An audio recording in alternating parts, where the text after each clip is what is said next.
Hey everybody, Larry Lawton here. We got a great video here today. I am with Vlad from Vlad's Autobahn, a foreign car place. You're going to learn a lot about cars today and a great story of a success story, which I think is great. Also, listen, before we get started, check us out on YouTube member programs, Patreon, Discord, all the merch, everything we have going on. Just check it out and go there. Now, I am with Vlad. Just have a good time. Listen, I met you 14 years ago, give or take, right? Right around there, yeah. It was at one of your outreach programs. I was a little bit of a knucklehead with my driving, losing a license here and there, tickets. So my alternative was go into your class to basically get back on track and hear your story of how the way things can go wrong. So Vlad, you're a young guy, you make your mistakes. But you love cars, you love speed, you love the adrenaline, motorcycles obviously, but then you love cars. You know, I'm looking at my audience of young people who want to do stuff and you love it. I mean, you don't consider it work. No. So what time do you get here every day? I'm here about 5:15 every morning. What time do you go home? Depends on the night, but sometimes 9 o'clock. Wow, I love that. That's I jump out here and there, grab some food, regroup myself, come back in and continue my work. When it's nice and quiet in the shop, lots can get done. What do you say to somebody that was young when you were young? Like, did you know at a very young age this is what you wanted to do? Or was it something that over the time, following your father's a mechanic for 30 years, you know, one of the best I'm hearing around, period. And you're following him, get taught, now you run things and stuff. At what point did you know this is what you wanted to do? I'd say 20 years old is when I stopped working at BMW at the dealership. Oh, you got a regular job? Correct. So after I left school, I was actually hired at BMW, $9 an hour, the bottom of the barrel technician. I was doing turbo kits and I was doing nitrous and street racing, all kinds of stuff on cars. And what happened was newer guys were coming in with education. They paid $30,000 and they were $1 higher more than I was an hour. And it bothered me. So at that point, it kind of was my turning table to say, this is where I make my decision. This is what I want to do. They saw my initiative. They saw my effort. They put me through 15, almost 20 BMW classes to get my master's before 22. Oh, BMW did that? Correct. BMW sent me to all their classes to gain education. They wanted one of their technicians at the shop to go through the fast track program. I was selected through that. And was it because your prior knowledge with your dad, or was it because you just had the ambition and the drive that they saw? They were looking for a young, smart technician that's hungry, that wants it. And I was the one that showed that I was hungry and I wanted it.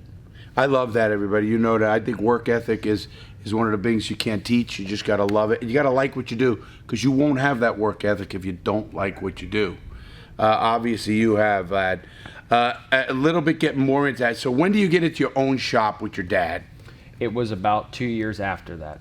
After I got all my certifications, put the time in, and realized that having a service writer controlling my paycheck depending on how he talks to the customer, that didn't suit well with me.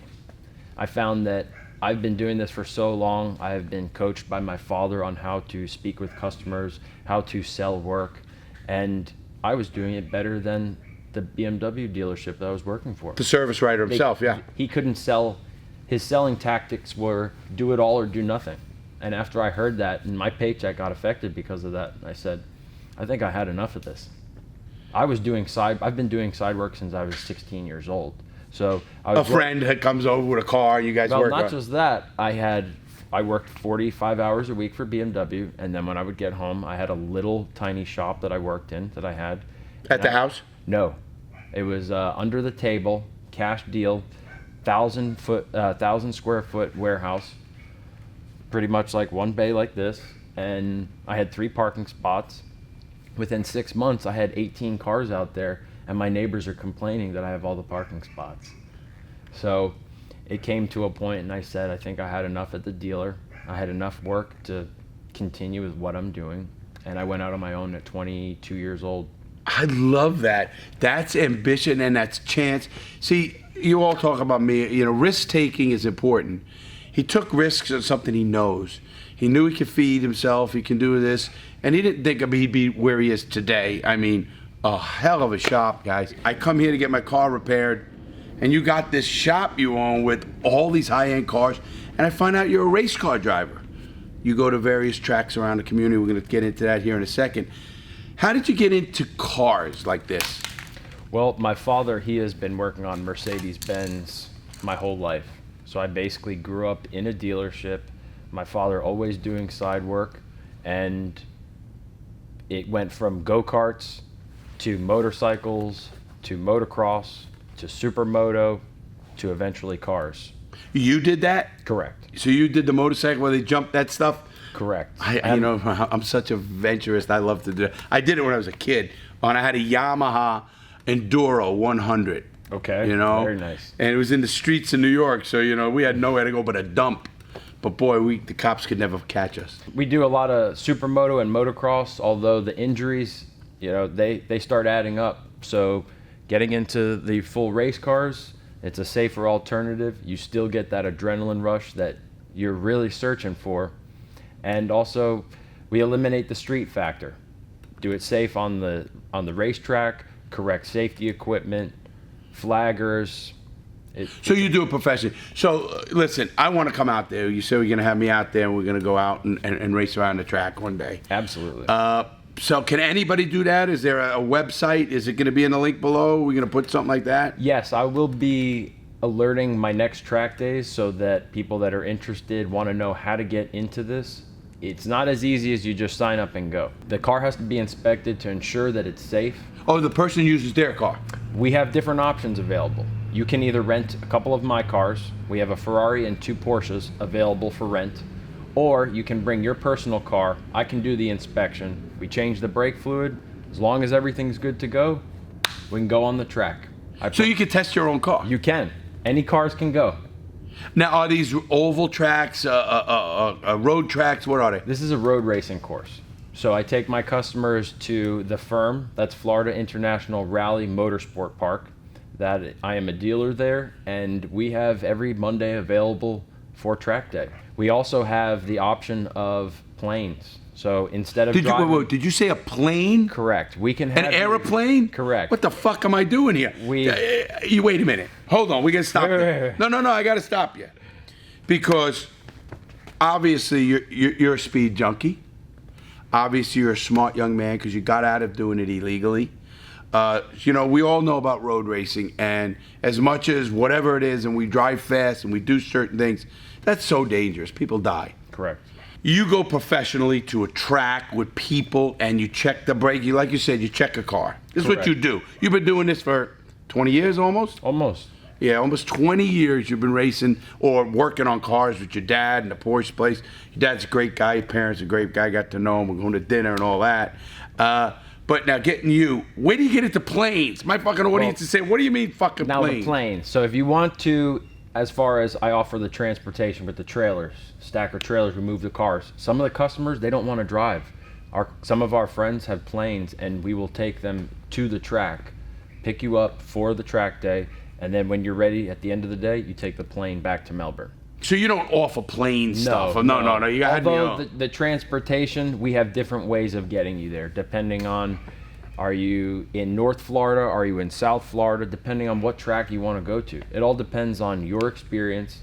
We're not going to put you in a bad spot. It has to be for your experience as per customer. Does the person have to know how to drive? Like, I'll be honest, I love speed and I drive fast and I know race. I've done the petty experience, stuff like that. Now, Teresa, who works with me, I wouldn't trust her in a Pinto around a go-kart track.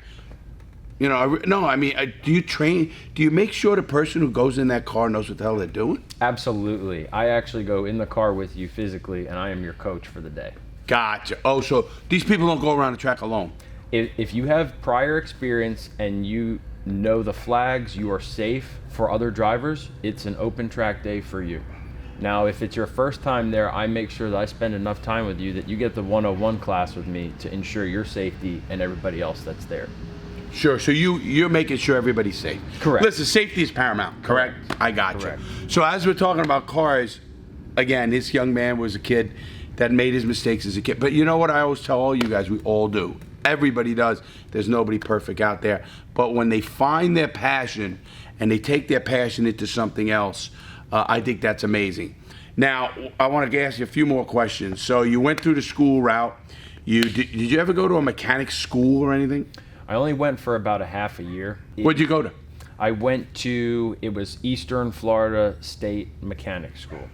I spoke Now, at that college. That was another point in my life where that wasn't for me.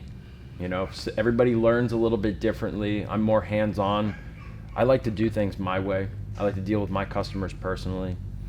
The school thing, some people can sit in class and just, then they can absorb it. I'm the kind of guy that can't. I need to be there with my hands. I need to play with things. I need the tools. I need to do my own reading. At what point I'm ready for that repair. So is it suffice to say you could build a car? Absolutely. From scratch? Absolutely. That's easy. That is amazing to me. If I have all the pieces. No, I gotcha. No, and I love that because I couldn't. What's the fastest car you ever drove? And at what speed was your top end speed? I would say a CL65 Mercedes V12 twin turbo. We did a special custom ECU tune, so there was no speed limit, and we got to 170 in that car. So that's the fastest you've ever been in a car? Correct. It's not that fast, but I mean, I've been in one. I outran a cop, not good, on Alligator Alley, 156 in a Corvette, and I just lost him. I don't know what he was going one way, I'm going the other. I saw the lights go on. By the time he dipped and turned, I hit the metal. I was going by people. Literally, it's dangerous. Yeah. Because I often thought in that vet, I would have been dead if anybody pulled out. You know what I mean? I'm going by guys like literally like they're standing still. and Alligator Alley. Yeah, and Alligator Alley, no less. It takes a little time to get to you. But anyway, so 170 is not going to seem that fast. How fast is it? It's pretty fast, depending on the car. Like that CL65 V12, that it felt like nothing. It had continued more, but like I say, when it comes down to the street, how much do you want to push? The risk factor. I take big risks, but calculated risks. Is it worth it doing it on the street? Not really. Oh, that was on the street. Yeah, right. You don't want to say. No, I'm not going to put you on the spot there. But safety-wise, let's get to the safety because everybody knows I'm a risk taker, obviously. Was there any safety in there? Like, I know your race cars, and we're going to go over. I'm going to walk you. I'd like you to walk me through one of your race cars. Absolutely. And when we do that, the safety is a part of it. But they have roll bars. They have everything. Correct. And when I did the Petty experience, wow, the safety equipment from the stuff around your head, you couldn't move. I felt like I was just there. On a regular person's car that they're driving, and they go on 170, there's really no safety in there. Is it suffice to say if you crash, you're dead? In a Mercedes, I'd say that'd be the safest car possible. If I was in a wreck, I would want to be in a Mercedes. Really? Out of all the cars here, the McLaren, the Ferraris, correct. Porsches. Now, if we talk race cars and road cars, that's two different. If we're talking just a three-point harness, three-point belt, I would be in a Mercedes. That would be my top pick, safest car. Yeah. Do you think that's the safest I think car that's the safest. on the road? 100%. That's my. I mean, this is what you do. Correct. So I mean, you got a better. You talk the understanding than I do. reinforcement in the doors. Mercedes is very overkill, but then they're very top on safety. That's why if I was to pick a car to go fast in, and if something did happen, Mercedes, hands down. That would be my safest bet. You know, I learned something with my car from you, that I have a roll bar on my convertible. I have a convertible, the hard Yes. top, I did not know this. There's a button, and I learned this, that thing goes up and down. Correct. But when it's down, if you have an accident, it automatically pops up, and you're safe. Yes.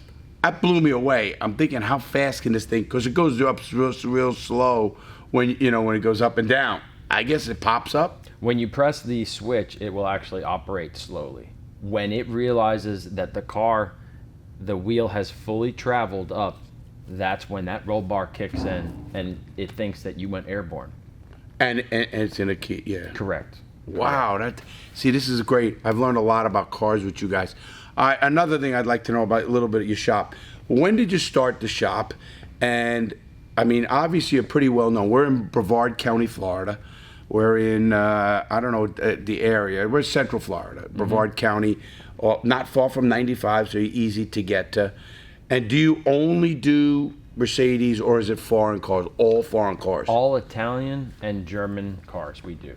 Now, we can also do Bentleys, Rolls-Royce, some stuff here and there, but our specialty is German and Italian cars. Suffice to say, it's Mercedes, Porsches, and BMWs. BMW, Volkswagen, Audi, Maserati, Alfa, Ferrari, of course. We also do all the ECU calibrations here. So let's say a car like the McLaren right there, you want more power. We're able to unlock the ECU, change the calibration, and get you more power. I know you do that with Porsches because I know a friend of mine has it done here. He said the exact words. I only remember it because he said that what you just said. Oh, I do there to get something twerked, whatever it is. I don't know. So depending, if you want to do a race tune, do you want to do a street tune? We have lots of customers with road cars that we bring to the track. You enjoy at the track, you drive home, you drive it to work the next day. That's the type of cars that we're handling. And then we handle the full-blown race cars where they have to be towed to the track. All right, everybody. Now what I'm going to do is I'm going to go with Vlad. We're going to go look at a couple of these cars and show me some cool stuff from the engine to the inside. And you're going to get to see the inside of a McLaren, a Ferrari race car, a Porsche, and an M3, the one I showed you earlier that goes 600 horsepower, a little M3. Think of that. You're on the road and it blows by you. Which one do you want to go first, Vlad? Let's start with this one. This is the Ferrari 430 Challenge car. This is one of 100 ever made. Wikipedia says there's about 50 remaining. So this car right here is one of only 100? Only 50 remain of these, so this is one of 50 cars. One of 50 in the whole world? Correct. Why is this so special? This was designed specifically from Ferrari with the roll cage, carbon fiber seats, center lock wheels, huge brakes. This is a full-blown race car, carbon fiber everything. So this is an actual Ferrari race car, period. Exactly. This is how it came from factory. Oh, this is a factory car? It's a factory Ferrari race car. Is that nitrogen? That is the fire suppression system. Oh, wow. If we did have a problem and we could not get out of the car, we'll switch 2 buttons and hit go. And we will be taking a bath with fire extinguisher. Wow, but it'll save your life. Correct. Now, this is not street legal. Correct, this is not. This is a full-blown race car. There is no registration for this. Boy, I'd love to see you on 95 and a cop try to stop you on this. Now, what is the high end on this car? It will do 190, absolutely. It has 530 horsepower. Oh. This is a V8 engine. On this one, I run 98 octane. All you car buffs are going to love this. One of 50 in the world right here. Correct. Now, Ferrari doesn't do it anymore, huh? Correct. They now went up 2 models. This is the 430 Challenge. The current one that they are racing is the 488 Challenge car, which is this except twin turbo and new technology. This is a 2006. Now, 2006, does it have all the safety, that any track car would have? Correct. This car actually does have ABS. It has traction control on or off. Explain ABS. ABS is anti-lock braking system. So if you lock up the tires and you do not have ABS, you will not be able to turn unless you release the brake. So with this, you can hit it to the floor and you will still be able to turn, recover, hopefully get out of the issue that you... Is this one of the cars somebody can come and want to drive? Yes, this is actually available to rent out. Wow. Now, so somebody could call you and say, listen, I want to go to that race day. Correct. And how long do they get to spend at the racetrack with you? Now, it depends on the experience of the customer. If you have previous experience, we can go to Homestead, we can go to Daytona, we can go to PBIR, we can go to Sebring. That's available. If it's your first time and you're not very comfortable with a 530 horsepower Ferrari, we can take you to a track that has no walls. If it goes off-road, it's better than hitting a wall. We can do a little landscaping, but we don't want to touch walls. Gotcha. So full insurance is available for this car. We also rent. So when a person rents it, they rent the insurance too? Correct. Gotcha. Correct. Okay. To be safe. You also get the coaching. We have radio communication devices, so we're chit-chatting the whole time. So it's a whole day out there. Correct. And it's an experience. It's not just one around the track. Correct. If we go to the firm, which is where I like to take everybody from new experience, then we have about 6 hours of drive time. Oh my gosh. So we rent out privately, so I only invite about 6 or 7 people for our track events. That is awesome. Look at this, everybody. Let's get to the next car. Let's get to the McLaren. What makes a McLaren so good? I mean, you hear about them. You don't see many of them on the road. You don't. It's a very special car. It's an English car. The parts, every single component is special. It's not like they build a lot of things in-house. Some of the other cars, they branch off with other European manufacturers. This one is mainly McLaren parts. Wow, look at this, everybody. So this is Now, is this street legal? This is street legal. So you can buy this and go out on the road? Correct. This is not my personal car. This is a customer's car. Wow. This is called the MP4 12C. This is a twin turbo V8. Now, what the max speed on this is something up there too? Oh yeah, probably right around 200. Absolutely. Wow. So a guy could be on the highway, blow by a Ferrari pretty much. You could. Now, the fact that this is twin turbo, if you were on the highway, these two cars versus each other, the turbo one is most likely going to pull. What does a car like this cost? This car used costs about 100,000. 100,000 used. Mm-hmm. What year is this? 16? This is a 2016. That's about 100 grand? Yeah, used. Right now, the used car market is very difficult to get the supercars. The prices went up so much. To acquire a nice piece like this is hard to find right now. Let's go to a couple more cars you got right around here. Okay, what do you got up on the lift? Right now, this is a Ferrari 360. Is this now this is a street legal car? This is a street legal car, yeah. This one we perform all services on this. This one actually has timing belts, so we're able to degree the cams on this, make it a little spicier. Timing belts. You reminded me when I was a kid in shop. Got to get the timing belt on. Correct. So we have all the correct tools to put this motor in time correctly. We service all the clutches. We do convertible top repairs. So this is a customer's car? This is one of my cars. One of your cars. What does a car like this go for? This one goes for about 100,000. A convertible, I see too. Correct. So something like this is about 420 horsepower.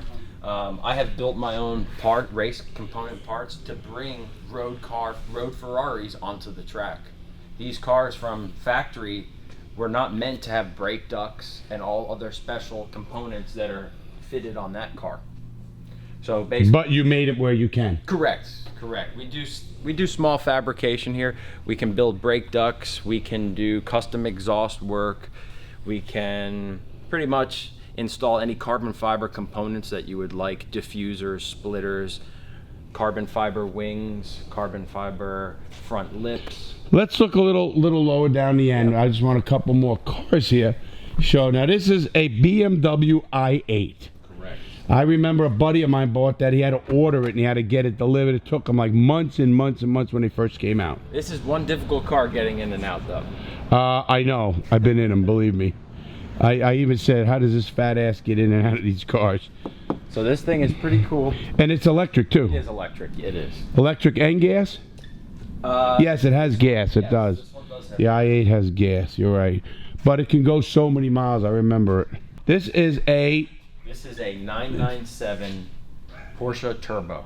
This is a 911. Is this a fast car? This is a very fast car. This is a very desirable car.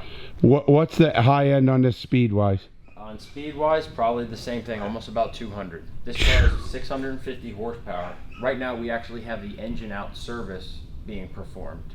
Wow, so you take it and send it out? No, we do it all in-house. Oh, that's what I'm saying. Yeah, So right now we just got this custom exhaust finished up for the customer. Very, very nice. Wow, this is such a cool. I like videos like this. I'm learning so much. We also added the stock intercoolers are about half the size. So what we did is we ordered the top of the line carbon fiber ducts to go with the big intercoolers. Okay, we're gonna get to this last one over here, this M3. So Now this is a regular car. The guy who owns it was telling me it's got 600 horsepower. Correct. In that little car. Correct. What's the top end speed on something like that? Like I said, You don't even know. we haven't pushed this to the top end, although I would say roughly the same thing, around 200. He said he went 170 and he had no problem. So I believe it. I believe it. you know, this is what I call sneaky fast. Go up against somebody you think they can blow them away, blow you away. Correct. You would not know that this car is an animal. One of the fastest ones on the road. Oh yeah. Wow. Okay. I just like, you know, you got a Porsche, regular car. We got the GTS. Yeah. So not only do we do just race cars, we handle all your regular cars too. So the SUVs, the SLK 350 over here. We have an E320 diesel over here. So not only Oh, you work on diesels too. correct, we service the Sprinter vans. We service all the German diesels as well. So we don't service just the supercars. It's all makes and models European. All right, we're going to end here, but I want to ask you a couple quick questions. Larry's looking for a car. Okay. What do you recommend for Larry, knowing Larry? I would say like a 2014 911 convertible for you. That would be the proper 911 convertible. Depending on the colors you choose, that would be, I think that would fit you proper. Is it comfortable? It is comfortable. What do they go for? Around 100. 2014? Correct. Wow. Now you talk when it comes to Porsches, that's your best investment. Not only do I look out for the customers as far as you're just servicing the vehicle, I help look out for you financially. If the car is a bad move, let's not put money into it. Let's make. Well, you told me that with my car, and I like that. Let's do a power move. That's what I'm looking to do. So at that rate, if the cost ends up being too much for the car, the annual maintenance gets out of control. Yes, I'm paid to put parts on cars, but financially, I want to look out for you. As a lifetime customer. Correct. That's a short-term type of move. I'm looking for long-term. We're going to be here another 20, 25 years doing what we do. Well, you will. I'll be dead. But, you know, we talk about that. Obviously, you know, we need things like this in communities. Guys who are in the community, vested in the community, and people who want the long term for the customer. Everybody wants to make money. We all know that. That's life. But you want to enjoy something, and you're doing a great job. What do you have to say to young people or my audience looking at cars or car buffs? What would you tell them to get in the car game, or should they, or how do you look at something like that? I think the car industry is a perfect industry. You do not need to have a diploma. You do not need to have schooling. You get in with the right guy, and currently right now, I have an 18-year-old apprentice, and he is learning. He didn't go to school, but he showed the incentive that this is what he wants. So at that rate, a guy like me, I'll give you the secrets. I'll give you the tips. I'll show you how to make money and acquire the knowledge. And love what you do. Oh, you have to love what you do. Yeah. If you don't love what you do this for a paycheck. I don't do this for a paycheck. This is what we do. I love it. Racetrack, cars, motorcycles, race fuel, upgrades. Well, I want to thank you for showing us your shop. Right before can you start one of these cars for us? Absolutely. Any car. Let's. I want to hear a car.